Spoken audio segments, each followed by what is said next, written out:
अस्सलामु अलैकुम। सीधे मौजू की तरफ आते हैं।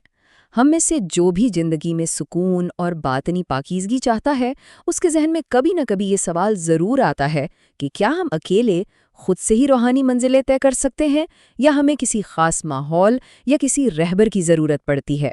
आज की इस नशिस्त में हम बिल्कुल इसी उलझन को सुलझाने की कोशिश करेंगे। और इस तजज़िये के लिए हम जिस माखज़ को बुनियाद बना रहे हैं वो है मारूफ सूफ़ी और शायर हज़रत जी ताबिश कमाल की किताब सुखन सरा। आज का हमारा सारा फोकस इस किताब के सफ़ा नंबर 100 पर मौजूद एक बहुत ही ज़बरदस्त सवाल और उसके तफसीली जवाब पर है। तो चलें पूरे ध्यान के साथ इस रूहानी सफ़र का आगाज़ करते हैं। बिस्मिल्लाहिर्रहमानिर्रहीम।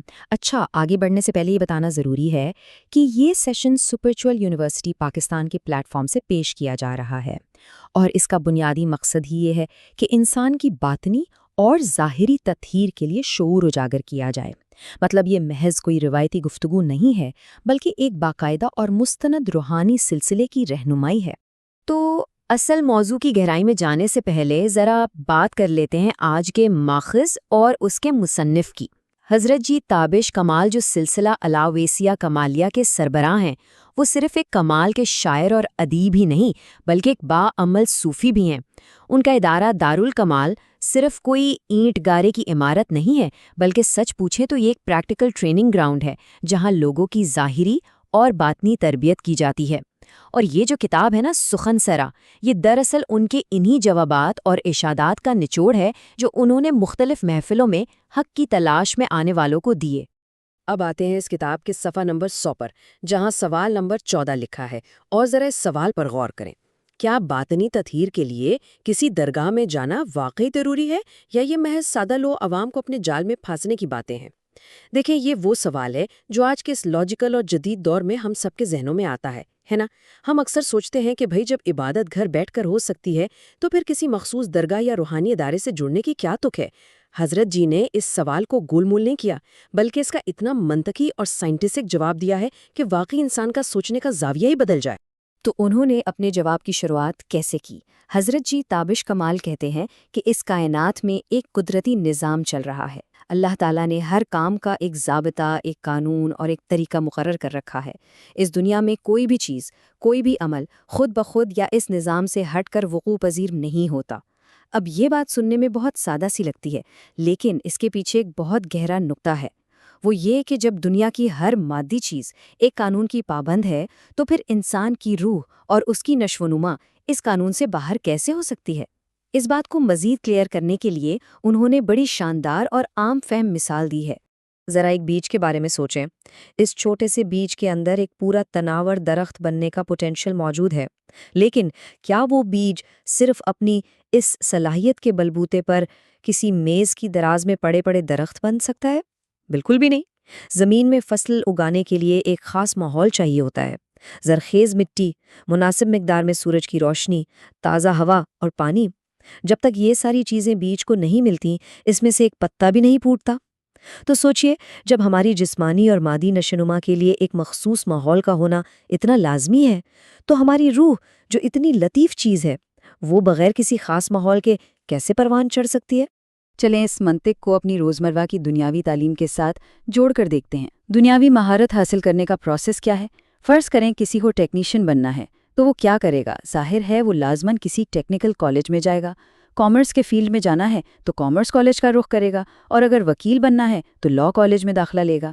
ये तो नहीं हो सकता ना कि आप मेडिकल कॉलेज की क्लास में बैठकर इंजीनियरिंग की डिग्री की तवक्को करने लगें। हर इल्म के लिए एक बाकायदा इदारा है, एक निसाब है, उस्ताद हैं जो आपको मंजिल तक पहुंचाते हैं, और ये वो उसूल है जिसे हम सब बखुशी तस्लीम करते हैं। अब ज़रा इन दोनों निज़ामों को आमने सामने रख कर देखें।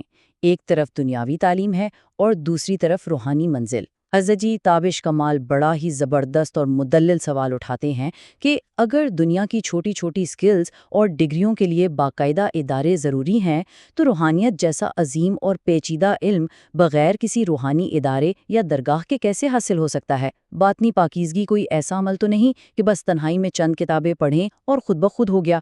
इसके लिए भी एक बाकायदा तरबियतगाह की ज़रूरत होती है। दोनों निज़ामों का एक ही असूल है, किसी गाइड और किसी इदारे के बगैर कोई भी मंजिल नहीं मिलती। तो इस सारी बहस का निचोड़ क्या निकला? بنیادی نقطہ یہ ہے کہ روحانی صحت، باطنی پاکیزگی اور سب سے بڑھ کر اللہ اور اس کے رسول صلی اللہ علیہ وآلہ وسلم کی محبت پانے کے لیے ہمیں ان مخصوص اداروں میں باقاعدہ داخلہ لینا پڑتا ہے، جو بنے ہی اسی مقصد کے لیے ہیں۔ درگاہیں، خانقاہیں یا یہ روحانی ادارے دراصل ہماری روح کی یونیورسٹیاں ہیں۔ یہ وہ جگہ ہیں جہاں دلوں کا زنگ اتارا جاتا ہے۔ جیسے بیج کو پھلنے پھولنے کے لیے مٹی اور پانی چاہیے، بالکل ویسے ہی روح کی نشوونما کے لیے ان محافل کا ذکر اور ایک کامل مرشد کی صحبت ناگزیر ہے۔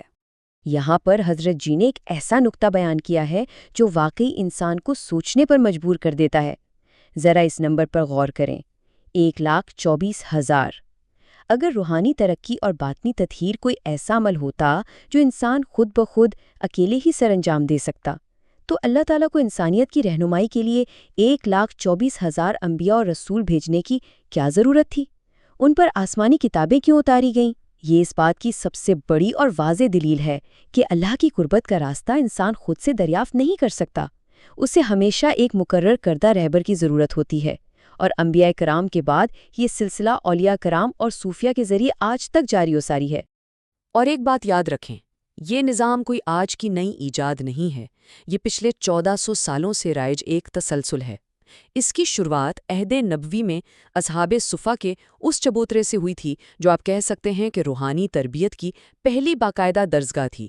پھر وقت کے ساتھ جیسے جیسے اسلام پھیلا، باقاعدہ صوفی سلسلوں نے اس علم کو منظم کیا، اور آج کے اس پرفتن اور مشینی دور میں جب ہم سب مادی الجھنوں اور سٹریس میں پہلے سے کہیں زیادہ گھرے ہوئے ہیں، ان درگاہوں اور روحانی اداروں کی ضرورت تو اور بھی بڑھ گئی ہے۔ یہ وہ جگہیں ہیں جہاں آج بھی اسی 1400 سال پرانے نصاب کے تحت ٹوٹے ہوئے دلوں کو جوڑنے کا کام جاری ہے۔ تو آخر میں کتاب سخن سرا سے اخذ کردہ اس شاندار تجزیے کے بعد ایک گہرا سوال ہمارے سامنے کھڑا ہوتا ہے۔